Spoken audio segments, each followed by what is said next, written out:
সংবাদের বস্তুনিষ্ঠতাই গণমাধ্যমের প্রধান বিষয়। কোনো আদর্শের দাস সে হতে পারে না, অথবা কোনো ধরনের কোনো প্রবৃত্তির দাসও সে হতে পারে না। যে গণমাধ্যম এই ক্ষেত্রে যত বেশি পেশাদারিত্ব বজায় রাখে, সেই গণমাধ্যমের বিশ্বাসযোগ্যতা তত বেশি আকার ধারণ করে।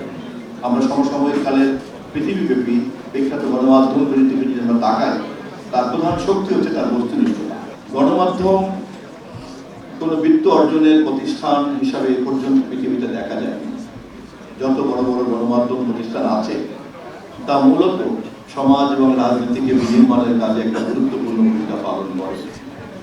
এটা এমনই একটা উদ্যোক্তারা এটার সঙ্গে জড়িত থাকেন, তারা কেউই কেবলমাত্র গণমাধ্যমের মালিক হওয়ার কারণে পৃথিবীর ধনীদের তালিকায় তাদের নাম ওঠে না। কিন্তু গণমাধ্যমের এই উদ্যোক্তার দায়িত্বটা সমাজের প্রত্যেকটি মানুষকে সচেতন করা এবং সমাজের প্রত্যেকটা মানুষের সঙ্গে সংযুক্ত থাকা, এটাই তার একটা প্রধান দায়িত্ব। এবং এর জন্য একটা আলাদা প্যাশন লাগে। শুধুমাত্র এই বিনিয়োগ করার ক্ষমতা অথবা প্রফিট মোটিভ এ ধরনের প্রতিষ্ঠানের প্রধান উদ্যোগী শক্তি হিসেবে কাজ করে না। আমাদের মতো দেশগুলিতে সাম্প্রতিককালের একটি প্রবণতা হচ্ছে গণমাধ্যমকে একটা ইনস্ট্রুমেন্ট হিসাবে ব্যবহার করা। সেটা যেমন ক্ষমতার প্রতিযোগিতাতে হতে পারে, সেটা তেমনি বাণিজ্যিক ফায়দা করার জন্য হতে পারে। গণমাধ্যমের কোনো প্রতিষ্ঠা কখনোই স্থায়িত্ব লাভ করে না। আমাদের দেশেই আমরা একসময় বড় বড় যে সমস্ত প্রেস মিডিয়া হাউসকে প্রতিষ্ঠিত দেখেছি, আজ থেকে 20 বছর, 30 বছর, 40 বছর আগে, সেই গণমাধ্যমের সেই মিডিয়া হাউস কিন্তু আজকের পাঠকদের কাছে গ্রহণযোগ্যতা নাই।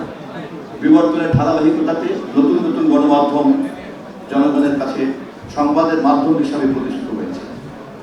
যে কোনো মাধ্যমকেই মনে করতে হবে তার যে কোনো ধরনের গ্রহণযোগ্যতা, জনপ্রিয়তা তা কিন্তু কোনো স্থবির বিষয় নয়, এটা একটা গতিশীলতা। এবং এই গতিশীলতাকে ধরে রাখতে তাকে লাগাতারভাবে কেবলমাত্র বস্তুনিষ্ঠতা চর্চা করতে হচ্ছে। এবং আধুনিক কালের বস্তুনিষ্ঠতা চর্চা করার ক্ষেত্রে প্রযুক্তি একটা বড় শক্তি। যে গণমাধ্যম যত বেশি প্রযুক্তিকে সুস্থ এবং সুন্দরভাবে কাজে লাগাতে পারছেন, মুহূর্তের মধ্যেই তার কিন্তু প্রসার এবং তার গ্রহণযোগ্যতা সেই পরিমাণ বাড়ছে। আমরা নিশ্চয়ই জানি ইন্টারনেটের জন্মের আগের গণমাধ্যম আর ইন্টারনেট পরবর্তীকালের গণমাধ্যমের মধ্যে একটা বিরাট গুণগত পার্থক্য আছে। আগেকার দিনের গণমাধ্যম স্পর্শ করা যেত, এখনকার গণমাধ্যমের প্রধান শক্তি হচ্ছে সফট পাওয়ার। এবং যেই গণমাধ্যমের মালিকরা, নীতি নির্ধারকরা গণমাধ্যমের এই সফট পাওয়ারকে ভালো করে বুঝতে পারবেন, সে তত বেশি জনগণের কাছে পৌঁছে যাবে।